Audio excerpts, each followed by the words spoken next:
Hi, I'm Stacy, an American-born writer from Switzerland living in Japan and a recent stroke survivor. After a lot of therapy and a boatload of determination, I am back to my passion of writing. In order for me to further my therapy, as well as to give an alternative access to my stories, I've decided to read them out loud. Well, here goes nothing. How I Found Something Beautiful in a Crazy Mess. Published July 7th, 2019. When you're this far down, the only way to go is up. A quote from my grandmother, Florence Dunkley. If you heard my last post, I was going on about this disastrous day that I actually saw my first rehabilitation center. Actually, I'm grateful for this day. It brought me a lot of pain, but it also lit something in me like a big bonfire of tenacity, waiting for me to recognize its power. It was anything but easy. At this time of my life, my head was foggy. I could not speak. And once I turned away the suggestion of a normal rehabilitation route, it felt like I was all alone, situated in a big black hole of confusion. You see, culturally, in Japan, there is no place for those who question people of authority. As the doctors proposed the one thing that they propose to all people who have a stroke, they seemed as if they were out of options for me, as if my reasonable questions suddenly hit deaf ears. Although they perhaps would have liked to help me out, they seemed incapable. It is like a wall is built around their version of the truth. Everything inside of that wall works like a dream. You don't ask questions, you simply accept their version of the truth as your truth. So if you have a stroke, you go to rehab. But here's the thing. The doctors perhaps didn't see me coming. I was a foreigner, I was young, and I was taught that from early on that if you don't like the situation, then change it. So I would like to think that they wanted to help me, but instead, because let's face it, I was something outside of that wall. They just wanted nothing to do with me. So you can imagine my discomfort with the situation, can't you? I was devastated by the notion that I had asked too many questions about my recovery. Hard questions, outside the wall questions. And this, from a perspective that was foreign to most, basically caused my doctors to throw their hands up in the air. I had a stroke. I was in a foreign land. No one understood me. So you see, that left me in a pickle. So a plan started brewing in my head.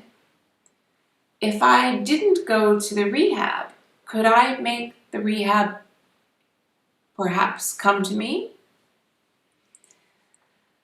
Mind you, at this point, I was 3 weeks post-stroke.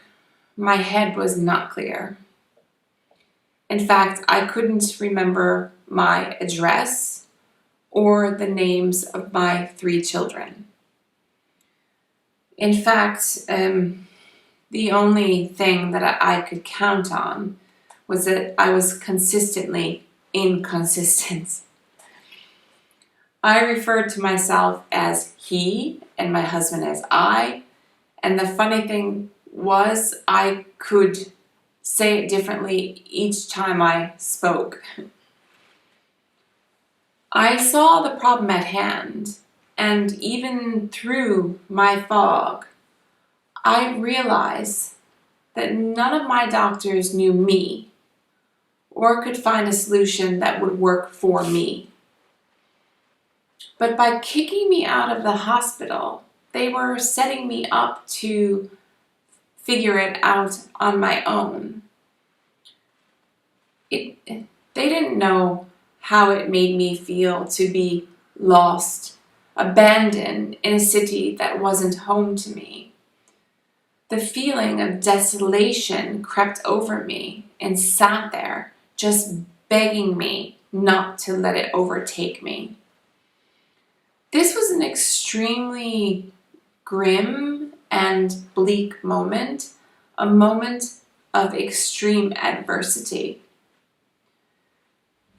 It was a moment which I saw the obstacles facing me, obstacles which I could not do anything about, but also a moment to take stock of my situation, and precisely the moment that I, always being a strong-willed fire eater of a girl, always took matters into my own hands. And this time, it was no different. The stroke didn't take this away from me. My scrappiness, my determination, and above all, my will. You see, that big bonfire of tenacity surfaced in the most serendipitous way. It was like something awoke in my soul, urging me to recognize the power that I still have. Power over myself and the ability to impact everything that happens to me. It's like coming out of a deep, dark, cozy slumber. This urge, this scent awakes your basic instincts. My basic instincts were screaming, "Wake up, smell the coffee, and get on with it." This was a defining moment of my stroke and my life, albeit one that I only considered today. I was many things to many people before my stroke. I was a wife who moved her whole family to Tokyo in support of my husband. I was a mother who gave it my all, from organizing school charity events to sitting in the bleachers of yet another football game, to my newly found habit of cooking up a storm each night. After my stroke, I was simply a survivor. Of all the things that my stroke took away from me, my stories, my voice, and a certain wind from my sails, it was here at this moment I realized my fire. I was a creator. Now I had to harness my forces and forge ahead. Could I get my team on board? Would I be safe? Could I build a program of therapies for me? How would a woman without her voice accomplish this?